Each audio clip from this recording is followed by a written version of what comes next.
Cryptocurrencies faced fierce opposition from the financial machinery for a long time, from regulators to incumbent banks. Recent trends, though, show that maybe an age of rethinking is upon us. It seems the future of crypto, as well as of the financial ecosystem, is about blending crypto and blockchain in already established systems and processes.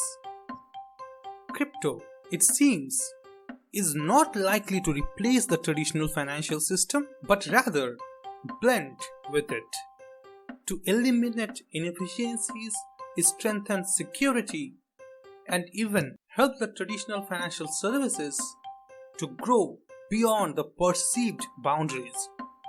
An age of blending is upon us.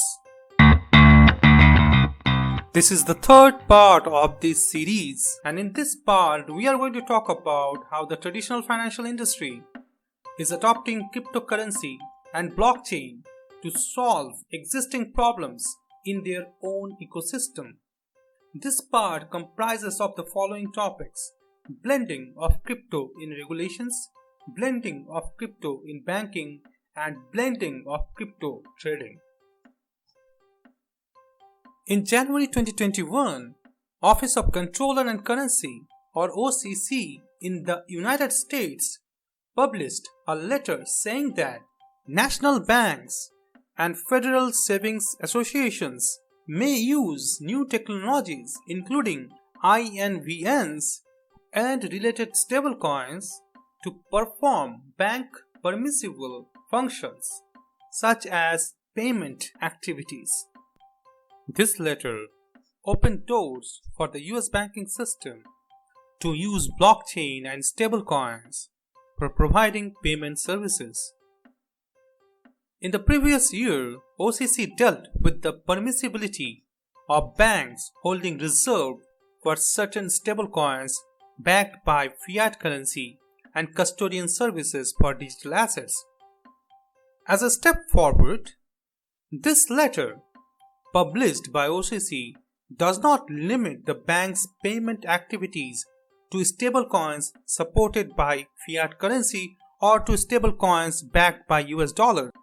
So banks can now hold crypto assets not supported by fiat currencies, for example, Bitcoin or Ethereum.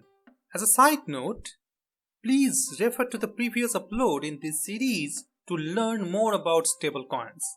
Coming back, in the meantime, central banks around the world are rethinking the role of cryptocurrencies. For example, China already created its own digital currency, cyber yuan. The European Central Bank is also planning to launch a digital euro in 4 years. But regulators are not yet ready to give crypto a free rein. Basel Committee on Banking Supervision published a public consultation in June 2021 which basically suggested toughening up the rules on crypto assets, especially for more speculative ones such as Bitcoin. Okay, regulators are preparing for crypto assets in banking, but what about the banks? The idea of banks incorporating cryptocurrency related services in their product portfolio is nothing new. As far back as 2012, American banker writer Jeremy Kuitner proposed that banks launch a variety of cryptocurrency offerings. Fast forward to 2021, from the recent trends, it appears that segments which are expected to blend cryptocurrencies are payments, customer KYC and fraud prevention, loans and credit, trade finance, securities clearance and settlements, and custodian services. So let us take some time to review some crypto and blockchain initiatives by incumbent banks in the aforementioned segments. First, let us start with payments. In 2019, JP Morgan introduced JPM Coins, which is a permissioned shared ledger system that serves as a payment rail and deposit account ledger. JPM Coins are stable coins 1-to-1 pegged to the US dollar and can be used for real-time global payments. Although JPM is a permissioned blockchain, that is only JP Morgan can access it, and these coins are not traded publicly. It is the first initiative by a global bank to use blockchain and crypto to solve global payments. In 2020, PayPal announced that they are allowing US customers to buy, sell, hold, and check out with cryptocurrencies directly through the PayPal network. This is a huge step as PayPal controls a significant part of the payment ecosystem. We will discuss more about crypto initiatives in payments later in this series. Apart from payments, blockchain and crypto technologies are blending with the KYC and fraud prevention processes. KYC, or Know Your Customer, is a regulatory requirement for financial services around the world to restrict the financial system being used for criminal activities. But the KYC process is extremely time-consuming and expensive. Using centralized databases means repetition of this time-consuming and expensive process by each financial services company. Solution lies in decentralization. Enter blockchain. At a fundamental level, blockchain is a decentralized database and can be used to drastically cut out the inefficiencies from the current KYC system.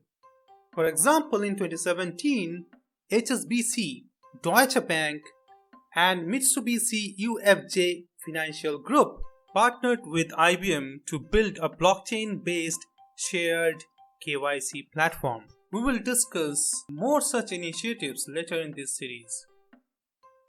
Moving on. One of the most important business of banks is lending, and crypto technologies are expected to blend with that as well.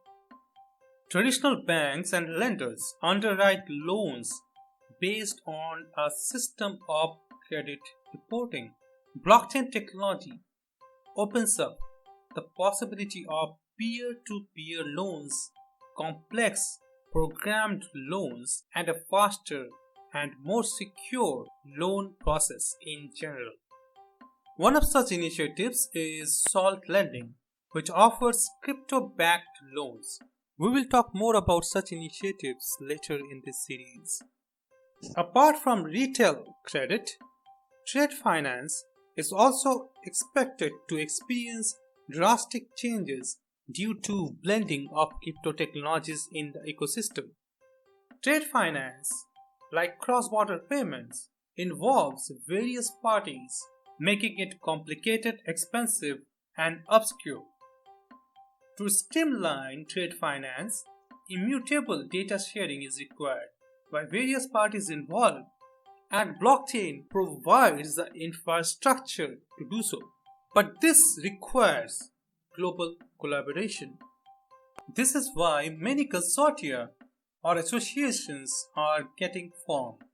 Standard Chartered and HSBC are two banks that have joined consortia dedicated to using blockchain technology to fix trade finance.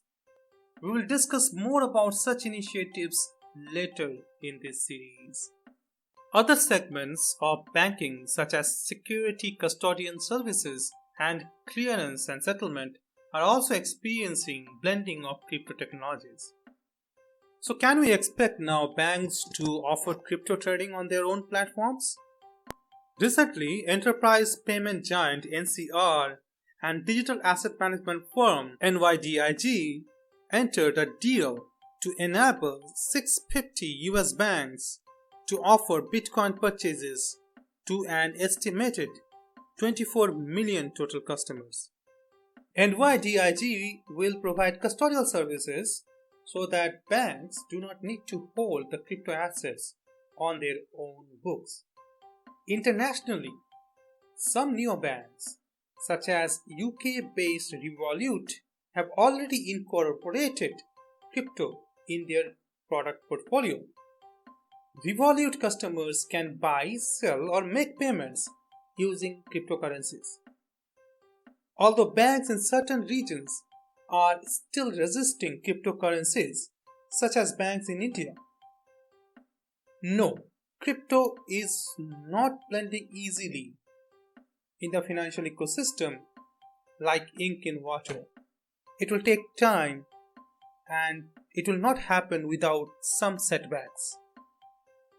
But it is quite clear that crypto technologies are not replacing traditional financial services but strengthening the ecosystem by becoming part of it. With this is Sam Ghosh. Thank you very much for being here. Bye bye.